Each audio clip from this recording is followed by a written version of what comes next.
কিরে, এখনো তোর হাসি পাচ্ছে? কিছুক্ষণ পর যে সত্যিকার অর্থে আজরাইল আলাইহিস সালাম এসে তোর প্রাণ নিয়ে যাবে। রাজামাই বলে উঠল, হায় রে বোকা আকাশ, তুই সত্যি অনেক বোকা। তুই যে কি করে এত বড় মাফিয়া হয়েছিস তা আল্লাহ ভালো জানে।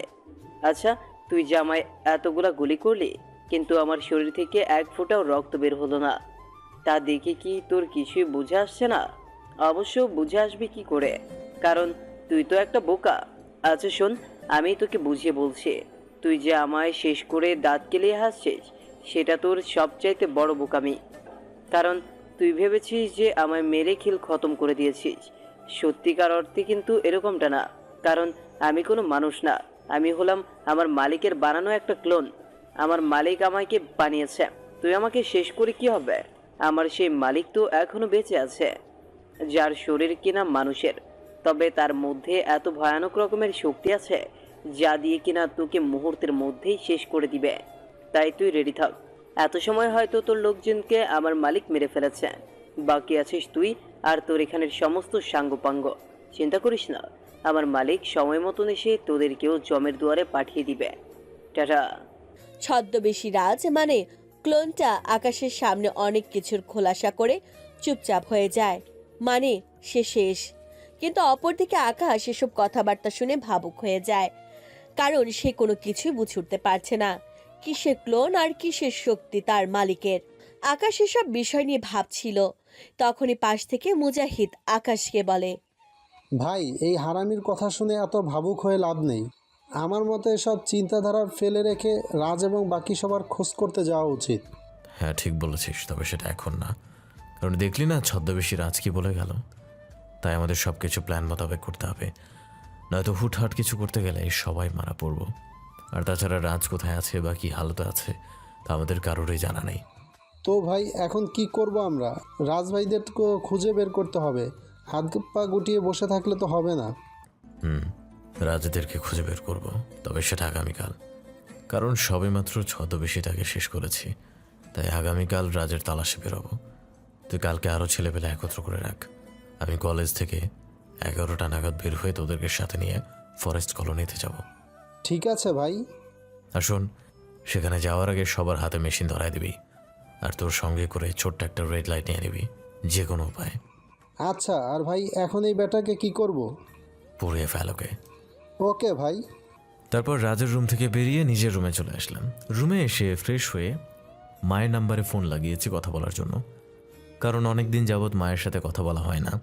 মাকে ফোন দিয়ে 8 ঘন্টা নাগাদ মায়ের সাথে আর ছোটো বোনের সাথে কথা বলে ফোন রেখে দিয়েছি। তারপর খাওয়া দাওয়া করে ঘুমিয়ে পড়লাম। সময় তার আপন গতিতে চলছে। বিকেলবেলায় ঘুম থেকে উঠে আগামীকালের বিষয় নিয়ে সবার সাথে একবার ভালো করে পরামর্শ করে নিলাম। এভাবেই রাতটা কেটে গেছে। পরের দিন সকালবেলায় ঘুম থেকে উঠে কলেজে যেতে অবনী আমার সামনে এসে হাজির। সে আমার সামনে এসে হাজির হয়ে জিজ্ঞেস করলো, এই, এটা কি হলো? আপনি গতকাল আমায় না বলে বাসায় চলে গিয়েছেন কেন? আমার ইচ্ছে হয়েছে তাই চলে গেছি। আরে আজব, আপনি আমায় না বলে হুট করে এভাবে চলে যেতে পারেন না? ম্যানার বলেও তো কিছু একটা আছে নাকি?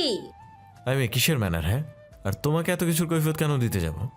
কারণ আপনি এখন আর একা নন, আপনার সাথে আমার জীবনের সূত্রও তো গেঁথে আছে, তাই কৈফিয়ত তো দিবেন আপনি। অবনীর কথা শুনে হুট করে মাথার রক চটে গেছে। কারণ এই জীবনে আমার মা ছাড়া কেউ আমার থেকে কৈফিয়ত চায়নি, আর আমিও দেইনি। সবসময় আমার মতিগতি নিয়ে চলি। কারোর কাছে কৈফিয়ত দেয়া বা কারোর ধার ধারার আমার সময় নাই। কিন্তু এই মেয়ে হুট করে এভাবে কৈফিয়ত চেয়ে আমার মাথার রক্ত গরম করে দিছে। তাই তাকে রেগে গিয়ে বললাম, এই সোজা ক্লাস করতে যা। হ্যাঁ, আরে আপনি হঠাৎ এভাবে রেগে যাচ্ছেন কেন? আমি তো শুধু আপনার থেকে চলে যাওয়ার বিষয়টা জানতে চেয়েছি, এতে তো রাগার কি আছে? তোর জানার গুল্লি মানে তুই ক্লাসে যা। আর শোন, আমি কাউকে কৈফিয়ত দেওয়ার মতন পাবলিক না। আমার লাইফ আমার রুলস মোতাবেক চলে। খামোখা আলগা কদর দেখাতে আসবি না আমাকে। যা এখন আমার সামনে থেকে। আকাশের এমন কথায় অবনী এবার ভয় পেয়ে যায়, তাই সে চোখ মুখ কালো করে ক্লাসের জন্য চলে যায়। অবনী চলে যেতে আকাশও নিজের ক্লাসে চলে যায়। তার মন মেজাজ কেমন যেন বিগড়ে আছে, কিন্তু সে নিজেকে সামলে নিয়ে 2টা ক্লাস করে। পরে 11টা বাজতে সে ক্লাস থেকে বেরিয়ে আন্ডারগ্রাউন্ডে চলে যায়, কারণ আন্ডারগ্রাউন্ড থেকে মেশিন নিয়ে সবাই রাজকে খোঁজ করার মিশনে যাবে। সেখানে গিয়ে বিশাল একটা বহর নিয়ে ফরেস্ট কলোনির উদ্দেশ্যে রওনা হবে। সবাই মিলে ফরেস্ট কলোনিতে পৌঁছে গাড়ি থেকে নামে। তখনই বিশাল একটা দমকা হাওয়া শুরু হয়, যার ফলে চারপাশে ছোট ছোট জিনিস উঠতে শুরু করে, যেমন বালুকণা, পলিথিন, কাগজ ইত্যাদি। যার কারণে সবাই আবার গাড়ির ভেতরে ঢুকে বসে। গাড়ির ভেতরে ঢুকে বসতে মুহূর্তের মধ্যে পুরো ফরেস্ট কলোনি বোমের মতন ব্লাস্ট হয়ে তছনছ হয়ে যায়। আর সাথে সাথে জায়গায় জায়গায় আগুন জ্বলতে শুরু করে, যেটা দেখে সবাই তাজ্জব হয়ে যায়। এমন সময় মানুষ আকৃতির কিছু একটা হাওয়ায় উড়ে এসে সবার গাড়ির সামনে দাঁড়ায়, যার সারা শরীর থেকে কিনা জল জল করে আগুন জ্বলছে। আগুনের কারণে লোকটার চেহারার আকৃতি ঠিকভাবে দেখা যাচ্ছে না। এই ভয়ানক দৃশ্য দেখে সবার চোখ কপালে উঠে যায়। আর মুজাহিদ আকাশের কথা মতন পকেটে করে নিয়ে আসা ছোট রেড লাইটটাও জোরে জোরে শব্দ করে জ্বলতে আরম্ভ করে, যেটা দেখে আকাশ এবং বাকি সবাই বুঝে যায় যে সামনে যে দাঁড়িয়ে আছে সে কোনো সাধারণ মানুষ না, সে মানুষের আকৃতি ধারণ করা কোনো এক ধরনের নরখাদক। তাই সবাই ভয়ে চুপসে আছে, কিন্তু আকাশের ভেতরে কোনো ভয়ভীতি কাজ করছে না, কারণ সে সব সময় ওপরওয়ালার উপরে বিশ্বাসী। আল্লাহ যেদিন তার নসিবে মৃত্যু লিখে রেখেছে সেদিনই তার মৃত্যু হবে। এছাড়া এই লম্বা সফরের জীবনে অনেক কিছুর সাথে তার মোকাবেলা করতে হবে। এভাবে মনোভাব নিয়ে সে এগিয়ে চলছে জীবনযাত্রায়। অপরদিকে মানুষ আকৃতি সে আগুনের গোলাটা আকাশের গাড়ির একদম কাছাকাছি চলে আসে। আকাশও নিজেকে প্রস্তুত করে নিয়ে গাড়ি থেকে একাই নেমে পড়ে। তবে নামার আগে মুজাহিদদের হাত থেকে রেড লাইটটা নিয়ে নামে। তারপর মানুষ আকৃতির আগুনের গোলাটাকে বলে, এই তুই কে? আর ফরেস্ট কলোনির এই নাজেহাল অবস্থা হয়েছে কি করে? আমি তোর জম, আর এই ফরেস্ট কলোনিকে আমি আমার শক্তি দ্বারা জ্বালিয়ে পুড়ে তছনছ করে দিয়েছি। দেখ একবার ভালো করে তাকিয়ে চারপাশটা কি সুন্দর করে জ্বলজ্বল করছে সব কিছু। সমস্ত ঘরবাড়ি জ্বলে পুড়ে ছাই হয়ে গেছে। সাথে এই এলাকার সমস্ত লোকজন চিত্রনিদ্রায় ঘুমিয়ে পড়েছে। সবাইকে শেষ করে দিয়েছি আমি। হ্যাঁ, এটা যমরাজ। তোর বাহাদুরি সবার সামনে চললেও আমার সামনে চলবে না, কারণ বাকি সবার মতন আমি না। তোর টক্কর আমি বরাবরের মতো করেই দিব। তোকে জায়গা মতো নিয়ে গিয়ে যন্ত্রণা দিয়ে মারবো। তুই যত বড় পাষাণ হোস না কেন, মনে রাখবি তোর থেকে বড় পাষাণ আমি। এই যে তুই এতগুলো লোককে জ্বালিয়ে পুড়িয়ে মেরেছিস এবং তাদের ঘরবাড়ি জ্বালিয়ে দিয়েছিস, এর প্রাপ্য শাস্তি তুই পাবি। কি তুই আমায় মারবি? তোর সেই ক্ষমতা হয়েছে রে এখনো? ক্ষমতার এখনো কিছুই দেখিস নাই তুই। আমি একবার ক্ষমতা দেখাতে শুরু করলে তোর এই শক্তি তোর জন্যই কাল হয়ে দাঁড়াবে। তাই তুই নিজের ভালো চাস তো নিজেকে প্রশাসনের কাছে সঁপে দে, না হয় কুকুরের মতন মেরে রাস্তার পাশে ফেলে রাখবো। মানুষ আকৃতির আগুনের গোলাটা আকাশের কথা শুনে প্রচণ্ড ক্ষিপ্ত হয়ে যায় আকাশের ওপরে। তাই সে হাত দিয়ে আশেপাশের কয়েকটা বড় বড় গাছের দিকে ইশারা করে, যার ফলে হাত থেকে আগুন বের হয়ে সেই গাছগুলোর উপরে পড়ে। আর সাথে সাথে গাছগুলোতে আগুন ধরে যায়, যেটা দেখে আকাশ ভয় পাওয়ার বদলে বুকে সাহস জমিয়ে তাকে বলে, ভাই রে, তোর দেখানো ভয়ে আমার শরীরের পশমও নড়বে না, তাই তুই পারলে আমার কিছু করে দেখা। এবার মানুষ আকৃতির আগুনের গোলাটাকে আর ধরে রাখে কে? আকাশের কথা শুনে চরম পরিমাণে অপমান বোধ করে সে। তাই সে এবার আকাশের দিকে হাত দিয়ে ইশারা করে আকাশকে আগুনের সাহায্যে পুড়িয়ে মারার জন্য। কিন্তু তখনই অদ্ভুত কাণ্ডটা ঘটে। মানুষ আকৃতির আগুনের গোলাটা আকাশের দিকে আগুন ছুটতে চাইলেও আগুন বের হয় না, যেটা দেখে সে এবার নিজে তাজ্জব হয়ে যায়। ঠিক সেই সময় আকাশ কোমর থেকে মিনি সাইজের একটা গান বের করে সেই মানুষ আকৃতির আগুনের গোলাটার দিকে শুট করে, যার ফলে সে ভয়ানকভাবে একটা চিৎকার দিয়ে সেখান থেকে উড়ে পালায়। আর উড়ে যেতে যেতে আকাশের দিকে আঙ্গুল ইশারা করে বলে, তোকে আমি দেখে নিব। তোর মতন মানুষ আমি আর পায়ের নখে কুচড়ে মারি, সেখানে তুই আমার গায়ে হিট করেছিস। এর ফল তুই পাবি, ভয়ানকভাবে মরবি তুই। এসব বলে মানুষ আকৃতির আগুনের গোলাটা উড়ে সেখান থেকে নিজের অবস্থা ত্যাগ করে। মানুষ আকৃতির আগুনের গোলাটা নিজের অবস্থান ত্যাগ করতেই আকাশও ফিরে এসে নিজের গাড়িতে উঠে বসে।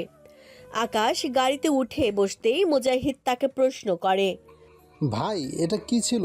মানুষ আকৃতির আগুনের গোলাটা গাছের দিকে ইশারা করতেই গাছ আগুনে পুড়ে তছনছ হয়ে গেছে। সেখানে আপনার দিকে হাতের ইশারা করায় তার হাত থেকে আগুন বের হয়নি, আর আপনারও কিছু হয়নি। মুজাহিদ, এই অদ্ভুত কাণ্ডের বিশ্লেষণ আমি নিজেও করতে পারবো না, কারণ আমি নিজেও অবাক হয়ে আছি। আমি ভেবেছি সে আমার দিকে আগুন ছুঁড়ে মারলে আমি সরে গিয়ে নিজেকে প্রোটেক্ট করব। সেখানে তার হাত থেকে আগুনই বের হয়নি, উল্টো আমি তাকে ধুল চাটিয়ে দিয়েছি। ভাই, যেটাই হবে হোক, আপনি সুস্থ স্বাভাবিক আছেন, আর সে আপনার কোনো ক্ষতি করতে পারেনি, আমরা এতেই খুশি। আচ্ছা, এখন কি করবি? রাজের তালাশ এসেছিলাম, কিন্তু এই বদমাসটা তো পুরো ফরেস্ট কলোনি আগুন জ্বালিয়ে দিয়েছে, সাথে অনেক মানুষজনও মেরে ফেলেছে। ভাই, আমাদের এখন এখান থেকে চলে যাওয়া উচিত। হ্যাঁ, ঠিক বলেছিস। ড্রাইভার, গাড়ি স্টার্ট কর। আকাশের কথা মতন ড্রাইভার গাড়ি স্টার্ট করে ফরেস্ট কলোনি থেকে ফিরে আসবে। তখনই কোথা থেকে যেন রাজ আকাশ ভাই বলে চিৎকার করে ওঠে। রাজের গলার আওয়াজ শুনে ড্রাইভার গাড়ি থামিয়ে দেয়, আর সবাই গাড়ি থেকে নেমে পড়ে রাজের তালাশ করার জন্য।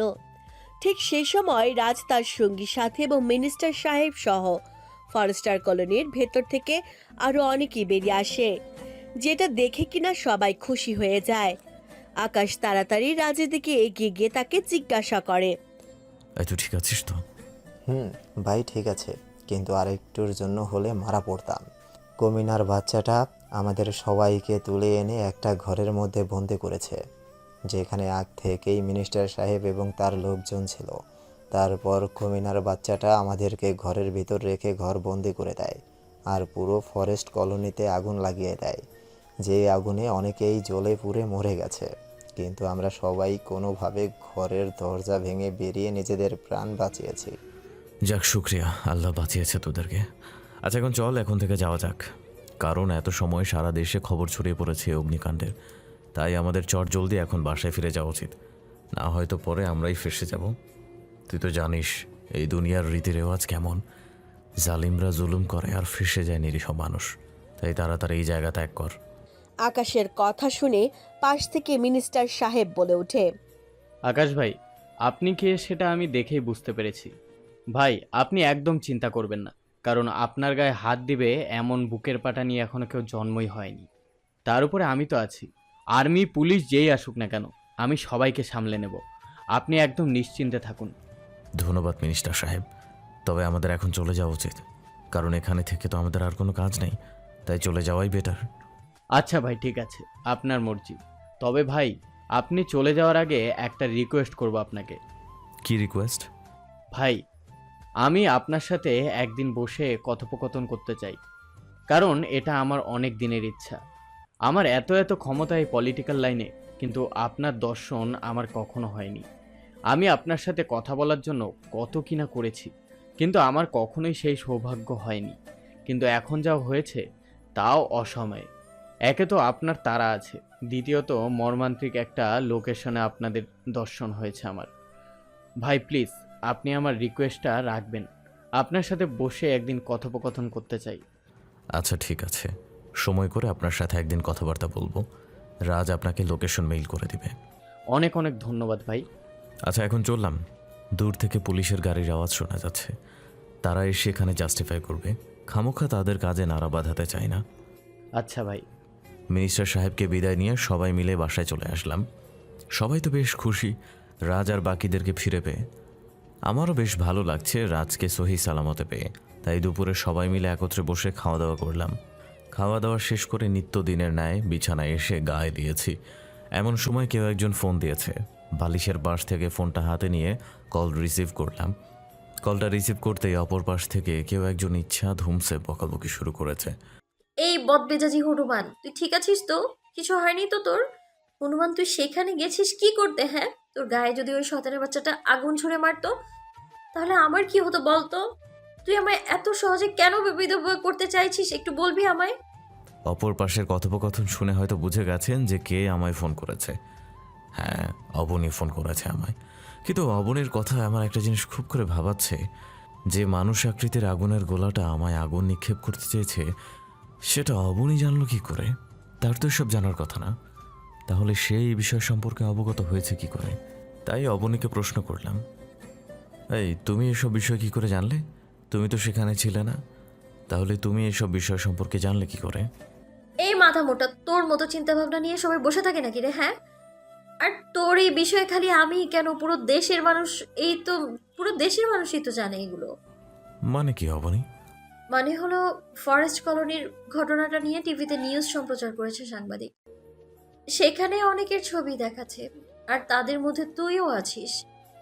তোদের উপরে নাকি মানুষ আকৃতির কোনো এক ভয়ানক নরপিশাচ হামলা করেছে, যার শরীর থেকে কিনা জল জল করে আগুন জ্বলছিল, এবং সেই নরপিশাচটা নাকি পুরো ফরেস্ট কলোনিকেই আগুন দিয়ে জ্বালিয়ে পুড়িয়ে ছারখার করে দিয়েছে। সে এলাকার বা সেই কলোনির তেমন কেউ নেই এখানে বেঁচে এখনো, হাতে গোনা কয়েকজন নাকি বেঁচে গিয়েছে। সাংবাদিক তাদের ছবি টিভির স্ক্রিনে দেখিয়েছে এবং তাদের অনেকের সাক্ষাৎকারও নিয়েছে। আমি টিভিতেই তোকে দেখেছি।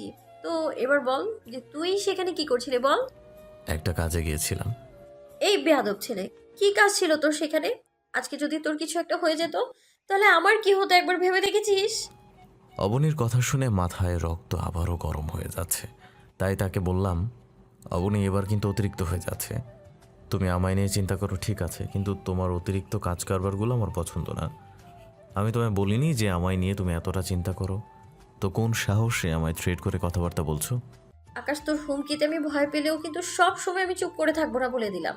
যেখানে আমি কথা না বললে আমার প্রিয় মানুষটার বিপদ হবে, সেখানে আমি অবশ্যই কথা বলবো। আর তুই তুকারি করছিস সেটা না হয় করলাম, কিন্তু আপনি একটা জিনিস ভেবে দেখেন তো, আপনার যদি কিছু হয়ে যেত তাহলে আমার কি অবস্থা হতো? আপনি না হয় আমাকে সেভাবে ভালোবাসেন না, কিন্তু বিশ্বাস করেন আমি আপনাকে অনেক ভালোবাসি। নইলে তো আপনার মতো ভয়ঙ্কর মানুষকে গিয়ে কোনোদিনও এইভাবে বলতাম না, তাই না, যে আপনাকে আমার ভালো লাগে। মেয়েটার কথা শুনে এবার চুপসে গেলাম, কারণ সব সময় সবার সাথে রাগ দেখালে হয় না। কিন্তু আমি কি করব? আমার রাগ সব সময় মাথার উপরে উঠে থাকে। একটু তেরাবেকা কথা শুনলেই মাথা আউলে যায় একদম। তবে এখানে মানুষটা আমার জন্য কষ্ট পাচ্ছে, তাই তাকে শান্ত গলায় বললাম, অবনী আসলে সরি। আর তুমি আমায় নিয়ে টেনশন করো সেটা আমি আর কিছু বলবো না, কারণ টেনশন করার মতন অধিকার একটু হলেও তুমি রাখো। তো এবার বলেন, আপনি সেখানে কেন গিয়েছিলেন? অবনী, সে এলাকাতে আমার এক পরিচিত মানুষ থাকে, আমি তার সাথে দেখা করতে গিয়েছিলাম। তুমি প্লিজ আমাকে নিয়ে এখন আর টেনশন করো না, আমি ঠিক আছি। আপনি ঠিক আছেন কি না আছেন সেটা আমি নিজের চোখে দেখেই বিশ্বাস করব। আপনি আমার সাথে একটু এক্ষুনি দেখা করবেন? এমনিতেই সকালবেলা একগাদা কথা শুনিয়ে রেখে গেছেন আমায়, তার উপর আবার টিভিতে এইসব দেখে আমার মাথাটা পুরো নষ্ট হয়ে গেছে। আপনি প্লিজ আমার সাথে একটু দেখা করেন না? আমি দেখতে চাই আপনাকে এক্ষুনি। অবনী এখন কি করে? এখন তো ভরা দুপুর, আর তাছাড়া তুমি তো বাসায় চলে গেছো। তোমার বাসার লোকজন কি বলবে?